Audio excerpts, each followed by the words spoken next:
আমাদের গণতান্ত্রিক অধিকার করবে, এটা আমরা বিশ্বাস করি।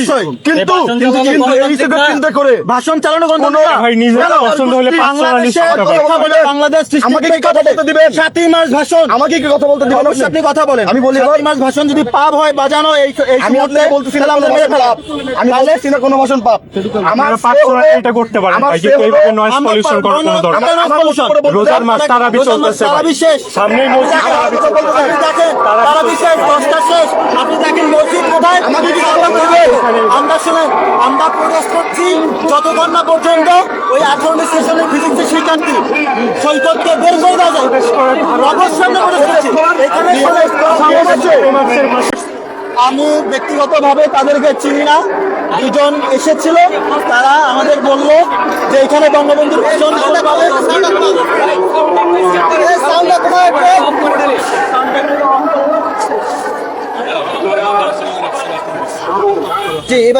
আচ্ছা, আপনাদের ধন্যবাদ।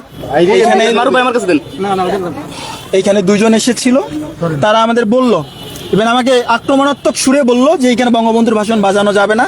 আমি তাদেরকে স্পষ্ট করে বলছি যে ঢাকা বিশ্ববিদ্যালয় ফিজিক্স ডিপার্টমেন্টে 18 সেশনের একজন শিক্ষার্থী আমার বন্ধু সৈকতকে অবৈধভাবে অগণতান্ত্রিকভাবে কিন্তু অ্যারেস্ট করা হয়েছে। আমি জানি না সেটার কারণ কি। আমি একটা নিউজ পোর্টালে দেখলাম যে শাহবাগ থানা ওসি মহোদয় বলেছেন যে বঙ্গবন্ধুর ভাষণ বাজানোর জন্য তাকে অ্যারেস্ট করা হয়েছে। এর কারণ কি? এর কারণ আপনারা খুঁজবেন। আমাদের প্রতিবাদ স্বরূপ ঢাকা বিশ্ববিদ্যালয়ের শিক্ষার্থী হিসাবে আমরা এখানে বাজাবো।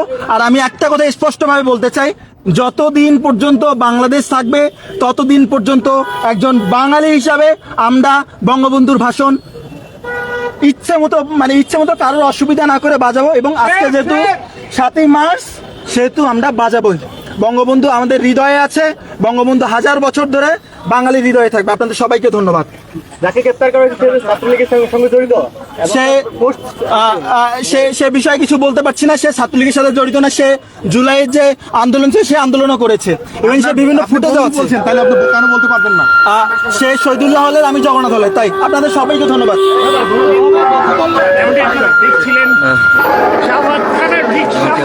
শাহবাগ থানার সামনেই ভবনের যে 1971 সালের 7 মার্চের ভাষণ, সেই ভাষণটি কিন্তু বড় স্ক্রিনে বাজানো হচ্ছে এবং বিভিন্ন ভাষণ, সেই ভাষণটিকে কেন্দ্র করে সেই ভাষণটি তারা নিষেধ করছে বলে আমরা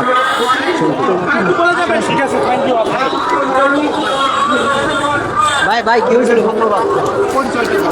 আমার নাম স্বপ্নিল। কোনো সংগঠনে আমি কোনো সংগঠনের প্রতিনিধিত্ব এই জায়গায় এই মুহূর্তে করছি না। আমি এই জায়গায় একটা সাধারণ মানুষ হিসেবে এসেছি। কেন এই জিনিসটা করো? অবশ্যই আপনাদের যেরকম গণতান্ত্রিক, আপনাদের যেরকম বলার অধিকার আছে, আমি আমার সেটা এখানে বলেছি অলরেডি ক্লিয়ার। আমি এইখানে কোনো কাউকে প্রতিনিধিত্ব করছি না। আমি ব্যক্তি স্বপ্নিল এখানে এসেছি, রাস্তাতে যাচ্ছিলাম, এইটুকু বলেছি, এইটুকুই আমার। ধন্যবাদ।